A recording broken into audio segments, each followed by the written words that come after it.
Actually कॉन्स्टिट्यूशनमध्ये अधिकार दिलेलाच आहे तुम्हाला, की कोणीही उमेदवार जो भारतीय नागरिक आहे, तो निवडणुकीला उभा राहू शकतो. आपल्या एका निवडणुकीला तसं झालेलं. BJPचा उमेदवार बाद झाल्यावर त्यांनी लगेच हां. दुसरा उमेदवार उभा केलेला. ह्या गोष्टी घडू नये त्यासाठी आचारसंहिता असते. जवळपास 2 वर्ष ते 7 वर्ष शिक्षा आहे. त्याच्यामध्ये वेगवेगळे BNSचे सेक्शन्स आहेत. त्या सेक्शन अंडर तुम्हाला शिक्षा होते. ॲक्च्युली आता बऱ्याचशा गोष्टी घडत असतात आणि लोक त्याचा विरोध पण करत नाही. जनरली जर विचार केला हां. तर 48 तास आधी तुम्ही कोणताही प्रकारचा प्रचार करायचा नसतो.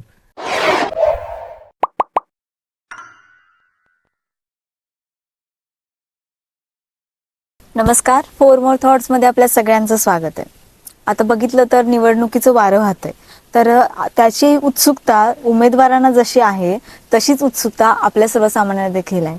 कारण कोण उमेदवार निवडून येणार आणि निवडणूक कशी पार पडणार या सगळ्या गोष्टींची आपल्याला उत्सुकता असते. आणि महाराष्ट्रात म्हणण्यापेक्षा देशभरात बघितलं तर निवडणुका एखादा सण असतो तसं साजरा केला जातो. पण या निवडणुका पार पाडताना आपल्याला आणि उमेदवारांना जे काही प्रश्न पडतात त्याची उत्तरं आपल्याला मिळत नसतात. व हीच उत्तरे आज आपल्याला आजच्या शो मधून मिळणार आहेत. कारण आज आपल्या सोबत आहेत ॲडव्होकेट शैलेंद्र मानसी पंडित सर. ते आपल्याला ह्या निवडणुकीकडे बघण्याचा एक वेगळा अँगल देणार आहेत. त्याचबरोबर आपल्याला जे प्रश्न पडतात त्याची उत्तर सुद्धा देणार आहेत. नमस्कार सर, आमच्या शो मध्ये तुमचं स्वागत आहे. आता बघितलं तर निवडणुका सुरू होत आहेत आणि ऑलमोस्ट सगळी काही ठिकाणी निवडणुका पार पण पडत चाललेल्या आहेत. तर मग मला असं विचारायचं आहे की आता उमेदवार असतो, एखाद्या निवडणुकीला सामोरं जायचं, निवडणुकीला उभं राहायचंय, तर उमेदवाराच्या बेसिक पात्रता काय असतात? कारण ह्या लोकांना माहित नसतं की रॅन्डमली कोणी पण उभं राहायचंय असं असतं का, त्याच्यासाठी पण काही पात्रता आहेत? ॲक्च्युली कॉन्स्टिट्यूशनमध्ये अधिकार दिलेलाच आहे तुम्हाला, की कोणीही उमेदवार जो भारतीय नागरिक आहे तो निवडणुकीला उभा राहू शकतो. पण त्यासाठी ठराविक पात्रता आहेत. शिक्षणाची अट तर नाही आहे. त्याचं कारण असं आहे की ज्यावेळी आपण स्वतंत्र झालो त्यावेळी शैक्षणिक स्तर जो होता आपला तो एकदम खाली होता आणि सामान्यातल्या सामान्य व्यक्तीला जनतेनेच प्रतिनिधित्व करता यावं ह्यासाठी तो अधिकार दिलेला आहे. त्यामुळे शिक्षणाची अट नाही. बऱ्याच ठिकाणी आपण बघतो की शिकलेले नेते असावेत, मान्य शिकलेले नेते असावेत, पण एज्युकेशन पुस्तकी ज्ञान आणि व्यावहारिक ज्ञान यामध्ये पण अंतर आहे. ज्ञान वेगवेगळ्या प्रकारचं असतं. मग ती व्यक्ती जर एज्युकेशनल वेल नसेल तर व्यावहारिकदृष्ट्या पण चांगलं असेल, माणसांशी संपर्क चांगला असेल, माणसांशी कसं वागावं, काय करावं याचा अनुभव पण त्याच्याजवळ असेल, हे ग्राह्य धरून संविधानाने आपल्याला अधिकार दिलेला आहे त्या व्यक्तीला की त्यानं येऊन लोकांचं प्रतिनिधित्व करावं. दुसरी गोष्ट, आता आपण नगरपरिषदेच्या निवडणुका चालू आहेत, ग्रामपंचायतीच्या निवडणुका चालू आहेत. कमीत कमी 21 वर्ष वय असावं त्यांचं. परत तुमच्यावर कुठले क्रिमिनल ऑफेन्सेस नसावेत, म्हणजे गुन्हे दाखल नसावेत. 2 वर्ष किंवा त्यापेक्षा जास्त शिक्षा झालेली असेल तर त्या उमेदवाराला पात्र ठरवता येत नाही. ती व्यक्ती तिथं उमेदवार म्हणून किंवा निवडणुकीला उभं राहू शकत नाही. म्हणजे गुन्हेगारी प्रवृत्ती नसावी त्याची. एक जी व्यक्ती समाजात मिळून मिसळून वागेल, समाजाच्या हिताचा विचार करेल, अशा व्यक्तीला तिथं पुढे येण्याचा वाव मिळावा, त्यामुळे ती अट घातलेली आहे. दुसरी, तुम्ही तुमचं जी काही मालमत्ता असेल वगैरे त्याचं प्रेझेंटेशन वगैरे ह्या सगळ्या नॉर्मल गोष्टी आहेत, ते सगळ्यांना माहीतच आहे.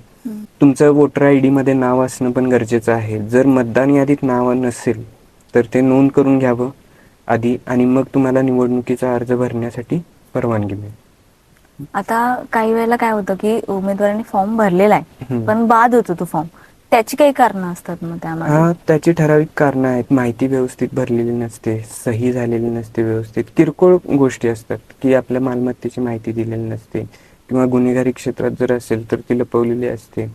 अशा काही गोष्टी असतात आणि त्यामुळे काय होतं की जेव्हा ते उघडकीस येतं किंवा एखाद्या कास्टमधून उमेदवार उभारतात, त्यांचे कास्ट रिलेटेड डॉक्युमेंट्स पुरेसे नसतात, त्यामुळे रिजेक्शन असतात.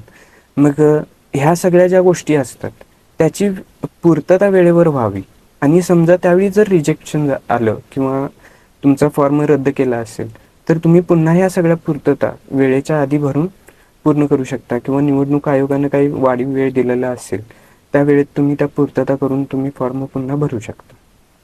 आणि आता हे सगळ्या गोष्टी झाल्या, पण फॉर्म बाद ना होऊ नये म्हणून आपण प्रिकॉशन घ्यायचं झालं तर नीट वाचला पाहिजे फॉर्म हो. आणि मगच तो फिलअप केला पाहिजे, नक्कीच हे एक आहे. नक्कीच असं पण काही वेळेला केलं जातंय की मग आणखी एखादा उमेदवार तो पण फॉर्म भरून ठेवलेला असतो की जर त्याचा बाद झाला तर मग हा उमेदवार आपल्या पार्टी करून उभे राहील, असं पण काही वेळेला. आता ते पार्टीच्या वैयक्तिक गोष्टी असतात. पार्टी ठरवत असते की हा उमेदवार बाद झाला तर हे.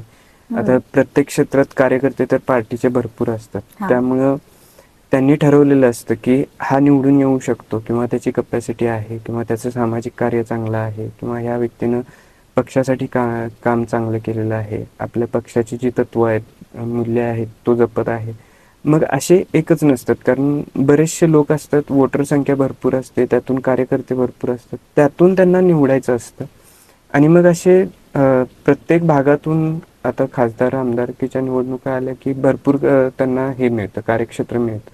त्यामुळे तिथे त्यांना लोक मिळतात. मग सबस्टिट्यूट हा तयारच असतो. त्यामुळं आणि नगर परिषदेच्या निवडणुकीला पण तसं होतंच बऱ्याच वेळा. बाद झाला एखादा जर उमेदवार तर दुसरा तयार होतो. माझ्या मते आपल्या एका निवडणुकीला तसं झालेलं. एक BJPचा उमेदवार बाद झाल्यावर त्यांनी लगेच दुसरा उमेदवार उभा केलेला. दिल्लीमधली निवडणूक होती का म्हणजे नेमकं मला आठवत नाही ते, पण त्या निवडणुकीत तसं त्यांनी केलेलं. ते इलेक्शन म्हणलं की मॉडेल कोड ऑफ कंडक्ट हा जो प्रकार आहे तो काय असतो, म्हणजे त्याच्यामध्ये काय लिहिलेलं असतं? मॉडेल कोड ऑफ कंडक्ट याच्यामध्ये काय असतं की निवडणूक जे आयोग जे असतं ते सरकार, पब्लिक आणि उमेदवार याच्यावरती काहीतरी नियम घालून ठेवतं. याचं कारण असं असतं त्या नियमांचं की निवडणूक पारदर्शक व्हावी आणि नियमामध्ये व्हावी, जेणेकरून जो उमेदवार निवडून येणार आहे तो ट्रान्सपरन्सीने निवडून यावा, लोकांच्या मताने, आणि त्याच्यामध्ये कोणताही गोंधळ होऊ नये याची काळजी घेण्यासाठी तो मॉडेल ऑफ कंडक्ट कोड असतो. निवडणुका डिक्लेअर झाल्यावरती थोडा काळ असतो त्याचा की त्यामध्ये तुम्ही त्या नियमांचं पालन करायचं. आता काय होतं की बरेचसे उमेदवार असतात किंवा बरेचसे कार्यकर्ते असतात पक्षाचे किंवा वेगवेगळे लोक जे की मला ह्यालाच निवडून आणायचं आहे. मग तो दबाव येतो आणि तो दबाव लोकांच्या वरती येऊ नये. लोक फ्रीली मतदान करावेत. त्यांना मतदान कशासाठी केलं जातं की आपल्याला जो योग्य उमेदवार वाटतो तो निवडून यावा.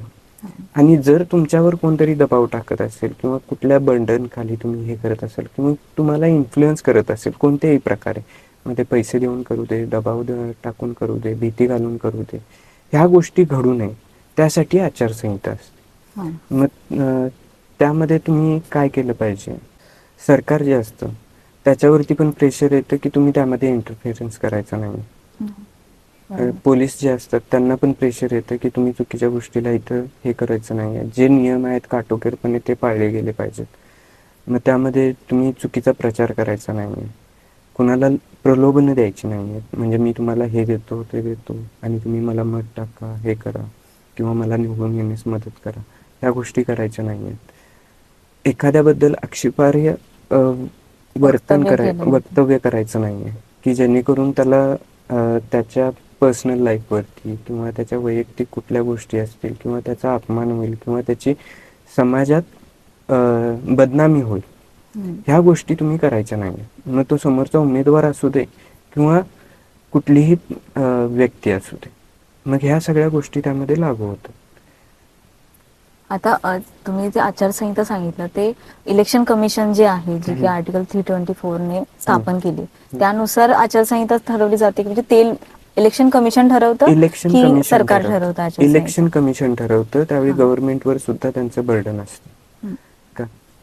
कारण कसं असतं, आता समजा एखादा पक्ष आहे, तो पक्ष पण निवडणुकीला आहे आणि त्याचं जर सरकार असेल आणि ते सरकाराची पॉवर यूज करून त्या निवडणुकीत हस्तक्षेप करू नये ह्यासाठी गव्हर्नमेंटवरती पण त्यांचं प्रेशर असतं की तुम्ही कोणतंही हस्तक्षेप त्या निवडणुकीमध्ये करायचा नाही. ओके. आणि लोकांना याचा त्रास झाला, एखादी पार्टी तुम्ही म्हणताय तसं जर पैसे वाटत असेल किंवा काही प्रलोभने देत असतील आणि हे जर पोलिसांपर्यंत गेलं तर त्यावरती कारवाई होते, त्या उमेदवारावरती होते हो. की त्याच्या कार्यकर्त्यांवरती होते? उमेदवारांच्या वरती पण होते आणि जे लोक त्रास देतात, फिजिकली देत असतील, मेंटली देत असतील किंवा प्रलोभन देत असतील, पैसे देत असतील, जवळपास 2 वर्ष ते 7 वर्ष शिक्षा आहे. त्याच्यामध्ये वेगवेगळे BNSचे सेक्शन्स आहेत. त्या सेक्शन अंडर तुम्हाला शिक्षा होते आणि ते होऊ नये ह्यासाठी पोलिसांची खूप मोठी जबाबदारी असते. निवडणुकीतून बाद केलं जाऊ शकतं, इथपर्यंत मोठा गुन्हा होऊ हो, शकतो का? जर तुमची 2 वर्षाच्या पुढे जर शिक्षा असतील ह्या सगळ्या हम्म. गुन्ह्याला, तर तुम्ही निवडणुकीमधून पूर्णपणे बाद होता. त्यामुळे ह्या गोष्टी होऊ नयेत याची काळजी उमेदवारांनी घेणं खूप गरजेचं आहे. आता बघितलं तर वेगवेगळ्या पद्धतीने प्रचार केला जातो. मग त्याची पद्धती कोणत्या ज्या आहेत, ज्या अवैध ठरवलेल्या आहेत, ज्या की लिगली त्याला प्रोटेक्शन्स नाही आहेत, अशा कोणत्या पद्धती आहेत की जे करायला नकोत उमेदवारांनी? जर त्यांना उभं राहायचंय निवडणुकीमध्ये आणि पारदर्शकरित्या निवडून पण यायचंय, तर त्यांनी कुठला प्रचार कशा प्रकारे केला नाही पाहिजे त्यांनी? ॲक्च्युली आता बऱ्याचशा गोष्टी घडत असतात आणि लोक त्याचा विरोध पण करत नाहीत. हा, ही सत्यता जरी असली तरी लोकांनी जागृत होणं यासाठी खूप गरजेचं आहे. असे उमेदवार ज्यावेळी उभारतात की प्रलोभनं द्यायची आहेत, पैसे देतात मतांच्यासाठी, अंमली पदार्थांचं प्रलोभन देतात किंवा काही छोटे मोठे खर्च असतील त्यांचे ते उचलतात किंवा दंगा करण्यासाठी वगैरे, म्हणजे एखादा उमेदवार उभारलाय त्याच्या विरोधात चुकीची माहिती पसरवणं, मग ती फेसबुक असू दे, आता इंस्टाग्रामवर होतं किंवा यूट्यूबवर होतं, ह्या होऊ नयेत याची काळजी घेणं खूप गरजेचं आहे. दुसरं एक, धर्म जात वगैरे जे असेल त्याच्यावरती वक्तव्य करणं, एखाद्याला वर्ण वगैरे याच्यावरून त्याला वक्तव्य करणं किंवा त्याला तशी वागणूक देणं, ह्या गोष्टी उमेदवारांनी करू नये. आता सभा वगैरे घेतली जातात किंवा मोर्चा काढले जातात, त्यासाठी सुद्धा वेगळी परवानगी वगैरे घ्यावी लागते का? हो, तुम्ही परवानगी घ्यायची आहे त्यासाठी आणि ती परवानगी घेतल्यावरच तुम्ही सभा किंवा लोक जमाव करू शकता. निवडणुकीचं वातावरण हे सेन्सिटिव्ह वातावरण असतं. त्यामध्ये कसा कुठे उद्रेक होईल याचं परिणाम काय होतील हे कोणालाच माहीत नसतं. त्यामुळे आधी ह्या गोष्टींची परवानगी घेणं गरजेचंच आहे. सिंपल म्हणजे आपल्याला एक हे आहे, अनलॉफुल असेंब्ली म्हणून आहे एक क्रिमिनल ॲक्टमध्ये. तर त्यामध्ये कसं असतं की 5 किंवा 5पेक्षा जास्त लोक जर एखादा क्रिमिनल ॲक्टिव्हिटी करत असतील तर त्याला अनलॉफुल असेंब्ली म्हणतात. मग जसं मी मगाशी म्हणलं की निवडणुकीचा पिरियड जो असतो तो सेन्सिटिव्ह असतो. कोणत्याही गोष्टी किंवा कोणतीही गोष्ट होताना त्यामध्ये कोणता उद्रेक कुठे होईल, एखादा कार्यकर्ता असतो तो खूप सेन्सिटिव्ह असतो किंवा दुसऱ्या पक्षाचे कार्यकर्ते असतात ते येऊन काहीतरी उद्रेक करण्याचा प्रयत्न करतात किंवा थर्ड पर्सन असतो की ज्याला ते दोन्ही उमेदवार नको असतात. अशा बऱ्याचशा गोष्टी होतात की पक्षाशी त्याचा काही संबंध नसतो पण तो येऊन उद्रेक करत असतो. मग त्या गोष्टींना प्रतिबंध घालावा किंवा त्या गोष्टी होऊ नयेत यासाठी पूर्व परवानगी घ्यायची आणि जी सभा आपली होईल किंवा जो लोकांच्या जमावामध्ये तुम्ही जे काही बोलणार आहात त्यामध्ये तुम्ही ह्या गोष्टी घडू नयेत हे पक्षाच्या कार्यकर्त्यांनी पण काळजी घ्यावी आणि पोलिसांचं तर तिथं सहकार्य होतंच, कारण ते नियम आहे. त्यावेळी मोठा जमाव असतो त्यावेळी पोलीस बंदोबस्त येतोच त्यावेळी. आता बघितलं तर सोशल मीडियाने खूप जास्त सगळीकडे वापर पण त्याचा वाढला, आपल्या सामान्यांचा पण असेल आणि आता जे उमेदवार निवडणुकीसाठी उभे राहणार आहेत त्यांचा पण वापर असतो त्याच्यावरती आणि प्रचार हल्ली सोशल मीडियावरती सुरू झालेला आहे. मग तो सोशल मीडियावरती प्रचार करताना कोणती काळजी घेतली पाहिजे? कारण एखादी चुकीची गोष्ट असू दे किंवा मग चांगली गोष्ट असू दे ती पसरते फास्ट सोशल मीडियामध्ये. मग ते कशा पद्धतीने प्रचार केला पाहिजे? जर एखादा उमेदवार दुसऱ्या उमेदवाराबद्दल वाईट प्रचार करत असेल तर त्याच्यामध्ये कायद्यामध्ये तरतूद आहे. 48 तासाच्या आत त्याच्यावरती प्रतिबंधात्मक कारवाई होते आणि ती पोस्ट डिलीट करावी लागते. त्यामुळं म्हणजे भरपूर सिक्युरिटी आता प्रोव्हाइड केलेली आहे. त्यामुळे तसं काही जर झालं तर इमिजिएट उमेदवारांनी आपल्या विरोधात अशी म्हणजे जी माहिती चुकीची पसरवली जाते त्याबद्दल तुम्ही हे करावं, कंप्लेंट करावी आणि ती माहिती 48 तासाच्या आत डिलीट होऊन सगळं म्हणजे पूर्ववत करण्याचा प्रयत्न केला जातो. आणि ज्या व्यक्तीने केलंय त्याच्या विरोधात तुम्ही कायदेशीर कारवाई पण करू शकता. म्हणजे सामान्य लोकांकडून जरी झाली असेल ही चूक आणि किंवा उमेदवारांकडून दोघांनाहीच गुन्हे. हो हो, सामान्य उमेदवाराकडून झाली असेल, सामान्य नागरिकाकडून झाली असेल तर तो शिक्षेस पात्र होतो, जर कायदेशीर कारवाई झाली तर. आणि दुसरं, जर विरुद्ध उमेदवारांनी जर काही केलं असेल तर त्यांची उमेदवारी रद्द होण्यापर्यंत होऊ शकते, कारण त्याला पण शिक्षा आहे. यामध्ये जवळपास सगळ्याच ह्याच्यामध्ये 6 महिने ते 2 वर्षाचा पिरियडची एक शिक्षा आहे आणि 2 वर्ष ते 7 वर्ष शिक्षा आहे. त्यामुळे उमेदवारी रद्द होण्याचे चान्सेस खूप असतात. त्यामुळे उमेदवारांनी पण ही काळजी घ्यावी की आपल्या विरुद्ध उमेदवाराबद्दल चुकीची माहिती आपण पसरवू नये. आणि माझं मत तर असं असेल की त्यांनी दुसऱ्याची चुकीची माहिती पसरवण्यापेक्षा स्वतःबद्दल किती चांगली माहिती पसरवता येईल यावरती जर कॉन्सन्ट्रेट केलं तर ते खूप फायद्याचं आणि मोलाचं ठरतं निवडणुकीच्या उद्देशाने. तुम्हाला काही असे उदाहरण देता येतील का की जे आचारसंहिता भंग केल्यामुळे किंवा त्याच्यामुळे काही प्रॉब्लेम्स क्रिएट झालेत निवडणुकीमध्ये आणि निवडणुकीच्या प्रक्रियेत अडथळा निर्माण झाला? हां, मोदींचंच उदाहरण आहे. हं. त्यांनी आता निवडणुकीच्या दरम्यान आपल्या कोणत्याही पक्षाचं चिन्ह किंवा हे वापरायचं नसतं आणि ते म्हणजे पोलबूथवरती आपलं कमळाचं चिन्ह घालून गेले होते. आणि त्यावरती सोशल मीडियावरती पण आणि न्यूज चॅनलवरती पण प्रचंड गदारोळ झाला होता. एक मोठं उदाहरण आहे. त्यामुळं उमेदवारांनी ती काळजी घ्यावी की त्या पिरियडमध्ये तशा काही छोट्या मोठ्या चुका होऊ नयेत त्यांच्याकडून. मग त्या दंडात्मक कारवाईकडे जाण्याची शक्यता खूप जास्त आहे. किती म्हणजे ज्या दिवशी मतदान असतं त्याच्या किती वेळ आधी आपला प्रचार थांबवायचा असतो जनरली? जनरली जर विचार केला हा. तर 48 तास आधी तुम्ही कोणताही प्रकारचा प्रचार करायचा नसतो. पण आत्ताच रिसेंटली झालेल्या निवडणुकीत वडगावची जी निवडणूक झाली नगरपालिकेची, त्यामध्ये मतदानाच्या आदल्या दिवशी पण प्रचाराची परवानगी निवडणूक आयोगाने दिली होती. मग तशी जर परवानगी मिळत असेल निवडणूक आयोगाची तर तुम्ही करू शकता, नाहीतर अन्यथा सर्वसाधारणपणे 48 तास आधी तुम्हाला प्रचार थांबवावाच लागतो. पण आता आपल्याकडे जर बघितलं तर आदल्या दिवशीपर्यंत उमेदवार पण फिरत असतात आणि त्यांचे कार्यकर्ते पण फिरत असतात. आता अशा पण काही गोष्टी दिसून येतात. कसं होतं, तो ओपन प्रचार होत नाही. हा. मग सायलेंटली होतो, मग लोकांच्या घरी जाऊन भेटणं वगैरे असं होत असतं. पण तुम्ही स्पीकर लावून प्रचार करणं जो आधी जोराचा चालू असतो, हा. स्पीकर लावून प्रचार करणं किंवा भाषणातून प्रचार करणं किंवा लोकांना हे करणं, डायरेक्टली अप्रोच करायचं. अप्रोच करणं, हे नाही होत. मोठ्या संख्येने लोक गोळा करून डायरेक्ट अप्रोच नाही करू शकत, असं होतं. हा सायलेंट प्रचार चालूच असतो. आता चर्चा तर चालूच असते निवडणुकीत, त्यामुळे आपण त्याच्यावरती हे नाही करू शकत. तर निवडून आल्यानंतर काही जबाबदारी असते का किंवा तेव्हा सुद्धा कायदा फॉलो करावा असे काही त्यांच्यावरती निर्बंध असतात का? आता असा निर्बंध नाही आहे की आपण सर्वसामान्य लोक असं म्हणतात की पक्षाने एवढी आश्वासने दिली किंवा ह्या उमेदवारांनी एवढी आश्वासने दिली तर ती पूर्ण करावीच असं बंधन त्यांच्यावरती नसतं किंवा कोणतीही कायदेशीर कारवाई होत नाही त्यांच्यावरती. हा, पण जी समाजहिताची जी कार्य आहेत, मूलभूत गरजा जे आहेत, म्हणा पाण्याचा प्रॉब्लेम असेल, आता तुम्ही बघताय जत वगैरे, विदर्भ वगैरे या साईडला पाण्याचे प्रॉब्लेम्स भरपूर आहेत. मग किंवा आपल्या इकडे सुद्धा उन्हाळ्यामध्ये प्रचंड प्रॉब्लेम्स येतात हो. पाण्याचे.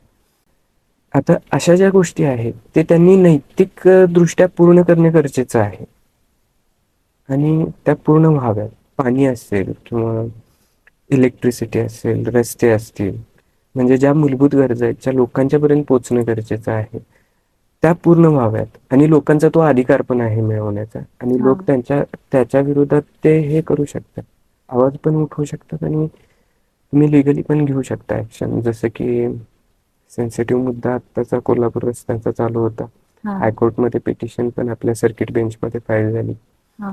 त्याच्यानंतर आता त्याच्यासाठी हे पास झालं, टेंडर पण पास झालं 400 CR. मग ह्या पद्धतीनं लोक ज्यावेळी आवाज उठवतात त्यावेळी उमेदवारावरती पण प्रेशर येते की हे आपण करायला पाहिजे. आणि माझं म्हणणं तर असं असेल की कमीत कमी मूलभूत गरजांच्याकडे तरी उमेदवारांनी लक्ष द्यावं. बरोबर आहे. आणि म्हणजे असं निवडणुकीमध्ये ब्लूप्रिंट मध्ये तुम्ही जी आश्वासनं केली आहेत ती तुम्ही पाळलीच पाहिजेत आणि ती जर नाही पाळली तर त्याच्यावर काही कारवाई होईल असं काही नाही, कुठेही तसा काही उल्लेख रूल नाही आहे, तसं काही उल्लेख नाही. तसं असतं तर मग आतापर्यंत जे निवडून आलेले पक्ष आहेत मोठे मोठे, त्यांनी बरेचसे आश्वासनं देऊन हे केलेलं, मग त्याच्यावरती कारवाई झालीच असती ना. बरोबर. आता बघितलं तर आपण बघितलं की उमेदवारांनी काय काय काळजी घेतली पाहिजे किंवा कशा पद्धतीने निवडणूक लढवली गेली पाहिजे. पण आता जर आपण नागरिकांच्या दृष्टीने विचार केला आणि आता त्यांच्याकडे 4-5 किंवा काही काही ठिकाणी 10 ऑप्शन्स आहेत, पण मला त्यातले नकोच आहेत कुठलेही उमेदवार. तर त्यासाठी पण एक सरकारने निवडणूक आयोगाने म्हणायला पाहिजे की एक ऑप्शन दिलाय नोटाचा. हम्म. मग त्याच्या संदर्भात काही कायदे आहेत का की बाबा तो कसा वापरायचा? आता नोटा ऑप्शन कधी आला, त्यावेळी बऱ्याचशा लोकांच्या मध्ये तुम्ही जो आता प्रश्न केला की तो प्रश्न मनामध्ये उभा राहिला की आम्हाला कोणताही उमेदवार नको आहे. त्यावेळी मग ते नोटा हा ऑप्शन निवडणूक आयोगाने चालू केला. तरीही अजून त्याचा प्रॉपर वापर व्हायचा तसा होत नाहीये. लोक अजून अज्ञानात आहेत आणि मी मतदानच करणार नाही हा हिशोब ठेवून बाजूला राहतात. तरी आता बऱ्याचशा मागील निवडणुकामध्ये मतदानाचं प्रमाण वाढलंय, लोक जागरूक होत आहेत, मतदान करतात. पण माझं मत असं असेल की जे अजून करत नाहीत त्यांना खरंच वाटतंय की हा उमेदवार मला नको आहे, त्यांनी कमीत कमी नन ऑफ द अबव म्हणजे नोटा ह्या बटनावरती मत देऊन यावं. याचा अर्थ काय होतो की ज्यावेळी अधिक मतं त्या ऑप्शनला पडतात त्यावेळी सगळे उमेदवार बाद होतात. म्हणजे लोकांना हा उमेदवार नकोच आहे हे कन्फर्म होते. हे कन्फर्म होतं. आणि जर तुम्हाला नको असेल तर तुम्ही कमीत कमी मतदान न करण्यापेक्षा ते करून या. हा तुमचा हक्क आहे आणि तो बजावला पाहिजे. तुम्ही कशासाठी मतदान करता की हा नेता किंवा हा उमेदवार आम्हाला रिप्रेझेंट करेल आणि आमच्यासाठी काम करेल. आणि ते जर होत नसेल असं तुम्हाला वाटत असेल की ह्यातला कुठलाही उमेदवार आमचं कोणतंही काम करणार नाही किंवा कोणतंही योग्यतेचं नाही आहे की ह्या उमेदवारीला उभं राहणं, तर त्याला तुम्ही हे करू शकता किंवा सगळे जरी असतील तरी त्याला तुम्ही नन ऑफ द अबावला वोट टाकून तुम्ही हे करू शकता. अशा वेळेला निवडणूक पुन्हा घेतली जाते की काय त्यासाठी काय वेगळा? फेरनिवडणूक घेतली जाते ह्यावेळी. यामध्ये ऑप्शनच राहत नाही. जर उमेदवारांना मतच पडलं नाही आणि नन ऑफ द अबावला जर मत पडलं तर निवडणूक नवीन उमेदवारांच्या थ्रू केली जाते. आता अशा पद्धतीने बघितलं की उमेदवाराकडून पण काही वेळेला चुका होऊ शकतात, तर अशा वेळेला कायदेशीर सल्लागाराची काय भूमिका असते याच्यामध्ये किंवा तो गरजेचा असतो पण?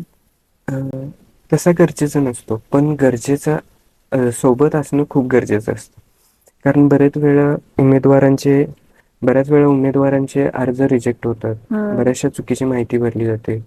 काही उमेदवारांना, जसं मी मागाशी सांगितलं की अशिक्षित लोकांना पण उमेदवारी करण्याचा अधिकार आहे. मग त्यावेळी जे अशिक्षित उमेदवार असतात मग त्यांना तिथं गरज पडते. काही म्हणजे ज्ञान कमी असतं की आपण हे कसं केलं पाहिजे, मग त्याच्यासाठी त्यांच्यासोबत कायदेशीर सल्लागार असणं हे खूप गरजेचं आहे. आणि माझ्या मते शिक्षित किंवा अशिक्षित असण्यापेक्षा दोघांनी कायदेशीर सल्लागार सोबत ठेवणं, जेणेकरून त्यांचा फॉर्म रिजेक्ट होऊ नये किंवा कुठल्याही निवडणुकीमध्ये लीगल इश्यू तयार होऊ नये किंवा अडकू नये, ह्या गोष्टीपासून त्यांचा बचावात्मक पवित्रा त्यांना मिळेल.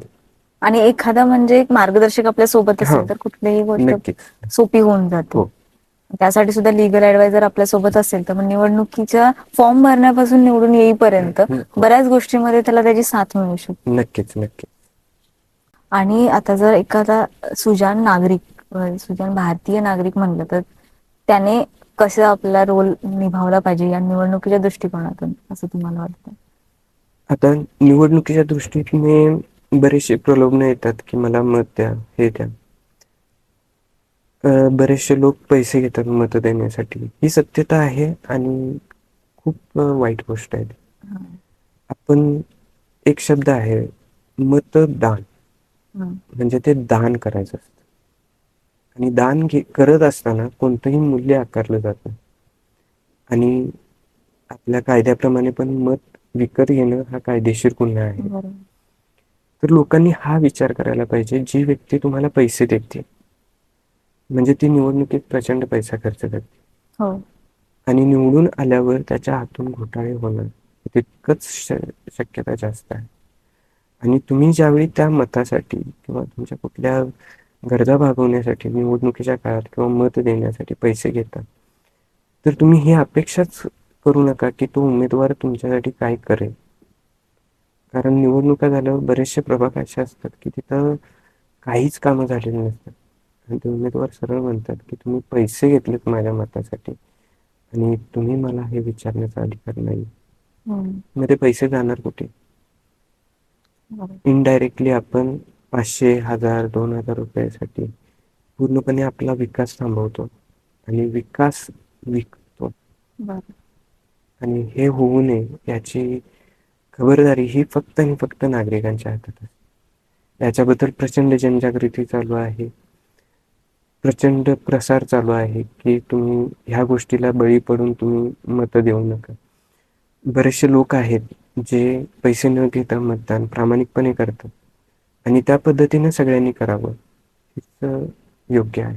आणि मेन म्हणजे सगळ्यांनी मतदान केलं पाहिजे. हो, मग ते नोटाला का करायचं असेल ना, केलं तरी पाहिजे. तिथं बूथवर जाऊन मतदान केलं पाहिजे. खूप करणं गरजेचं आहे. मतदान म्हणजे एक अशी गोष्ट आहे की आपल्याला राईट दिलाय की आपल्याला एक वेगळा विकास करणारी व्यक्ती, आपल्याला रिप्रेझेंट करणारी तुम्ही पुढे आणू शकताय आणि ती चांगल्या प्रकारे काम करू शकते. बरोबर. आणि आणि आपले इंडिया असा देश आहे की ज्याला स्वातंत्र्य मिळालंय सगळ्यांना हा अधिकार मिळालाय की ते वोटिंग करू शकतात. कारण काही काही देशांमध्ये नंतर खूप लेट, त्याच्यासाठी त्या लोकांना प्रोटेस्ट करावं लागलंय की आम्हाला मतदानाचा अधिकार द्या.